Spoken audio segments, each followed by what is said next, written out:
The Oakville Pin Company has a fascinating history, rooted in Connecticut's industrial development. The site was originally a grist mill built in 1729 by James Williams. As with many factories in the area, this one was built adjacent to the Naugatuck River. Over time, it evolved into a pin manufacturing hub, eventually becoming part of the Scoville Manufacturing Company in 1923.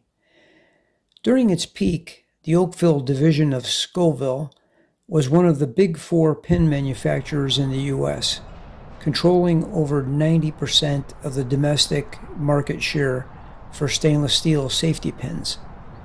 The company played a significant role in World War I and World War II, producing ordnance components and supplies for the Allied forces. In World War I, Scoville was already a major supplier of brass shell casings and uniform buttons for the U.S. military.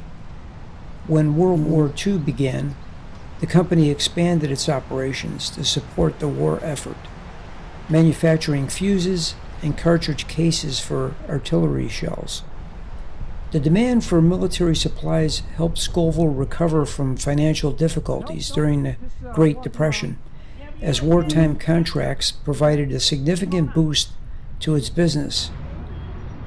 Beyond ordnance production, Scoville's Oakville division continued to manufacture safety pins and other metal fasteners, which were essential for military uniforms and gear.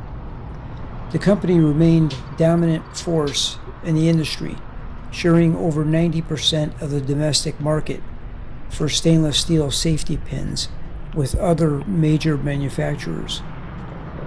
Military contracts continued into the Korean War, when the company produced combat helmet components and the first ever marketed Damascus stainless steel safety pins, perhaps the company's best known product. The Oakville division became the largest company in Oakville, regularly employing upwards of 2,000 men and women. The factory remained a major employer in the region for decades, with workers even assembling safety pins by hand at home. However, by the late 1960s and early 1970s, production declined due to economic downturns. Today, the old factory site has been repurposed into a diverse business complex, but its industrial legacy remains an important part of Connecticut's history. Here's an architectural description. The site is composed of two separate lots to the north and south of Main Street. The complex's oldest buildings are on the north side. The two-story brick buildings with western one-story addition at the southwest corner of the northern complex served as the company office and likely dates to circa 1852 to 1860.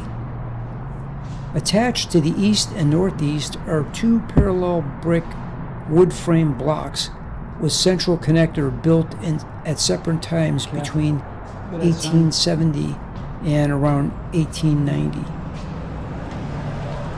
I hope you enjoyed viewing this significant piece of Oakville and Watertown history.